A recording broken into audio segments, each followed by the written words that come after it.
First of all, I would like to thank all the colleagues who organized this very impressive conference and for inviting me to this conference.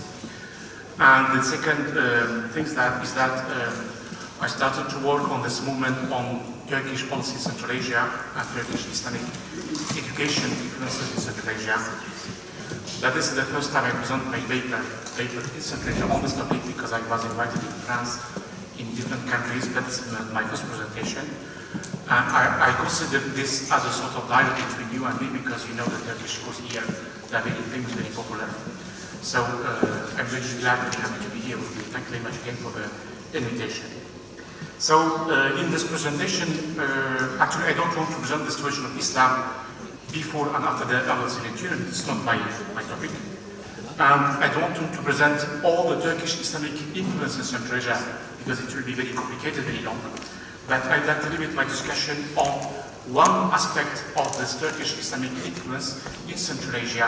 That means the role of the Turkish high schools, Turkish lycée in Central Asia. But I think if you want to understand the situation, the objective of the schools, first of all, we have to understand, to realize who was the spiritual leader who was at the beginning of this schools. Because as you know that before the schools came to Central Asia, this movement was very active in Turkey, and this movement was created by a very famous leader, religious spiritual leader in Turkey. His name is Friedrich Ebert.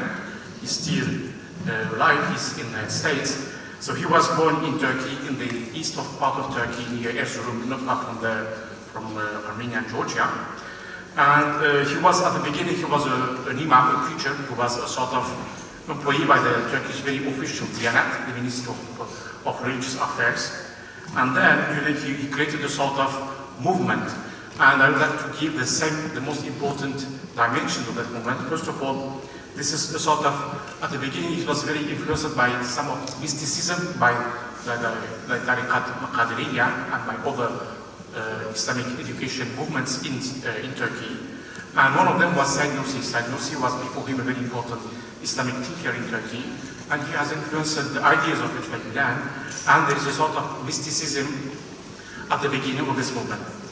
But at the same time, during the 70s, the second dimension of this movement is that business success became a very important part of this movement.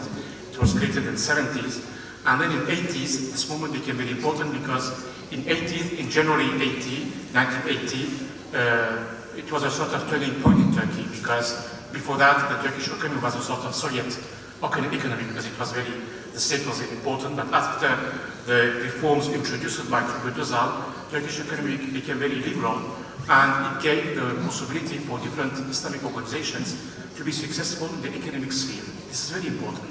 And in the case of the Ebert movement, so a lot of businessmen, business associations decided to implement the activities in the field of business companies, and it helped them to become very important. And then the other dimension of this movement is that when I wanted to understand this movement, because it was very complicated, it's a very difficult movement, it's very ambiguous, so I compared this movement to something very popular in Europe, this is the Jesuit phenomenon, because in the case of Jesuit phenomenon, there is a sort of priority is given to the education, first of all, to the modern and secular education, and at the same time there is a sort of elitism in the function of this movement. So I think the comparison is very important, because it helps to understand the complexity of the Gülen movement. And in the 80s, it became very important in Turkey, and then in 1989, and just after the end of the Soviet Union, it was a new period, a new sphere for this movement, because the end of the Soviet Union, or most globally, the end of the socialist bloc, became a good opportunity for this movement, because they found the chance, the possibility to open schools and other organizations, not only in Central Asia, but even in the Caucasus and in the Balkan countries. Why? Because Balkan countries previously was a sort of Ottoman sphere, so it was easy for them to develop their activities. And then the Caucasus, because it's very close to Turkey, Azerbaijan, you know, it's very close, and Georgia. But the most important region for them was Central Asia. Why Central Asia? Because because at this time, at the end of the Soviet Union, when Central Asia was became open to the cooperation, in Turkey, as you know, that in terms of identity, religious identity, ethnic identity, or in terms of history, there is a sort of proximity between Turkey and Central Asia. That's why they gave the priority to Central Asia. So the first motivation for this movement was to come to Central Asia, to cooperate, to develop cooperation between Turkey and Central Asia. The second was the faith was very important, because according to the ideas of the Fethullah movement, previously, actually Anatolia was Islamized by by Central Asian dervish thinkers, and now it belongs to Turks to come to Central Asia and to help local population to become again a good Muslim. This was the first idea. So, and then the main activities in Central Asia, it was first of all the schools. Just after the end of the 30s, they opened a lot of schools in Uzbekistan, Kazakhstan, here, in all the republics. But they had also business companies, business organizations, newspapers, and even in some countries, some sort of television channels. And the idea was to reinforce the cooperation between Turkey and Central Asian countries. So, and now I'd like to talk about a little bit about the attitude of Turkish diplomacy in regarding these schools. At the beginning, Turkish diplomacy was a little bit suspicious. Turkish diplomacy was hesitant to support them. But then, thanks to the realism and pragmatism of Turgut Özal, who was the president at this time, Turkish diplomacy started to support this movement. And again, I compared the Turkish government's attitude to the Gülen movement to the French attitudes toward the Jesuit and other missionary organizations in different countries. And we had the same hesitation and then the same pragmatism in terms of, because you know that in Turkey and in France there was the same model of secularism, but when it came to cooperation and to diffusion of French or Turkish influence, they didn't hesitate to have a sort of pragmatic attitude to support these schools and these organizations. And the perception in Central Asia was different, because in Central Asia, a lot of countries, some of them hesitated to support, to have this movement, but some of them, but the majority, they were very welcome for very pragmatic reasons, because of the good education opportunities they gave to local populations. Now the most important idea when it comes to Islam education and secularism, because I think the most important is to understand what is the importance of this movement in terms of Islam and Islamic revival in Central Asia. I think the first question is that, can we say that there is a sort of proselytism realized by this movement in Central Asia? This is a very hard question, a very difficult question, because the movement when it came here 20 years ago and now, it has changed considerably. At the beginning, I think they had the ambition to Islamize these countries and to provide a sort of education, not in the schools, but outside the schools. But very quickly they realized that the most important for the movement was to provide secular education, very modern education in English and in science, because in the local countries, for them the priority, the most important thing was to have very modern education.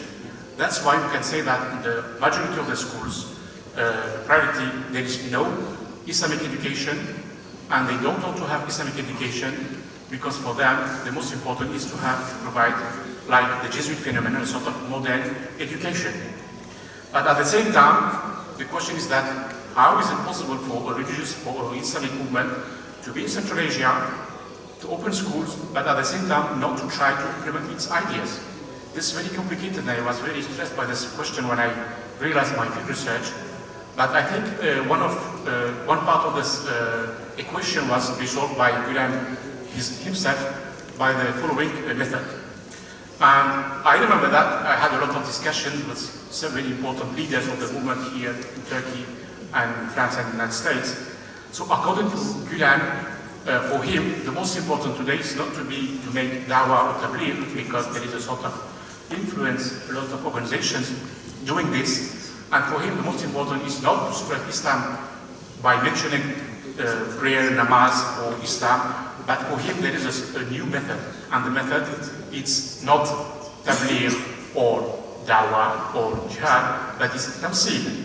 Tamsil, as you can see, it's a very Arabic term. It means example. So according to Quran, we have to be, if you are very polite, clean, with a good discipline, and if you are serious and honest, this is the best way to spread your religion and your influence. That's why in the schools, I can assure that there was no education, no proselytism, but as the movement is conservative, and as they were very successful in the education, it was easier for them to diffuse the influence of this movement.